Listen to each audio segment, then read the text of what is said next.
हमारे सहयोगी राहुल भी है। राहुल, बड़ी खबर क्या है?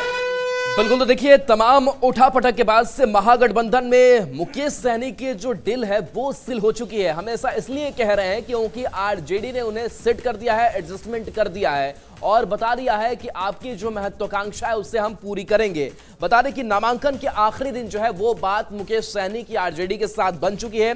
आरजेडी ने मुकेश सहनी को भरोसा दिया है। बताया जा रहा है कि वीआईपी को महागठबंधन में 15 सीटें दी गई है। इसके साथ साथ एक राज्यसभा की सीट है और 2 एमएलसी की सीट का भरोसा दिया गया है। आज मुकेश सहनी नॉमिनेशन अपना दाखिल करने वाले हैं। तो देखिए, मुकेश सहनी जो लगातार अपनी मांगों को लेकर के अड़े हुए थे। संजय हमारे साथ न्यूज 18 संवाददाता जुड़ गए हैं। संजय, मुकेश सहनी की अब जो डील है वो फाइनल हो चुकी है कि आप 15 सीट तो लीजिए ही, साथ साथ एक राज्यसभा और 2 एमएलसी की सीट भी हम देंगे। बिल्कुल राहुल, देखिए, और ये वही मुकेश सहनी और उनकी पार्टी है जिसने 60 सीटों की डिमांड की थी, लेकिन उनको 15 पर चलता कर दिया गया। 15 सीटों पर की सहमति बन गई है तेजस्वी यादव और मुकेश सहनी के बीच। लेकिन सबसे बड़ी बात है कि इन दोनों के बीच अब तक मुलाकात नहीं हुई है और 15 सीटें अलॉट कर दी गई है।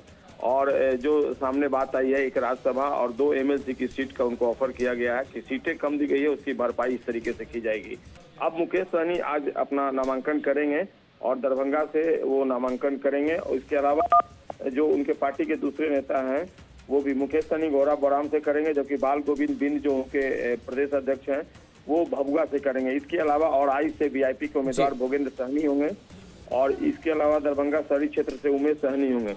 तो तमाम जो ऐसे नेता हैं उनको सिंबल दे दिया गया। आनंद फानन में देर रात सभी को पटना बुलाया गया था और आज कुछ लोगों को खुद मुकेश सहनी जब दरभंगा के लिए निकले थे तो वहां उन्होंने सिंबल जो है दे दिया है। पैचअप हो गया और इसमें सबसे महत्वपूर्ण भूमिका राहुल गांधी की रही है।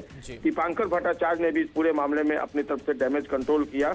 नहीं तो मुकेश सहनी अलग थलग पड़ गए थे। कल जिस तरीके से उन्होंने लगातार प्रेस कॉन्फ्रेंस बुलाया, रद्द किया, ऐसे में वो उहापोह की राजनीति में फंसते हुए नजर आ रहे थे। लेकिन दीपांकर भट्टाचार्य ने पहल की, राहुल गांधी ने पहल की और आखिरकार महागठबंधन का हिस्सा बन गए मुकेश सहनी। संजय, सब कुछ हुआ लेकिन सीट शेयरिंग का एक जो ठोस फॉर्मूला है उसका औपचारिक ऐलान नहीं हो पाया। लेकिन आज आखिरी नॉमिनेशन का दिन है। क्या लग रहा है कि जो प्रत्याशी चुनावी मैदान में है, खासकर के पहले चरण के लिए, आज अपना नॉमिनेशन फाइल कर लेंगे, या हड़बड़ी नहीं होगी?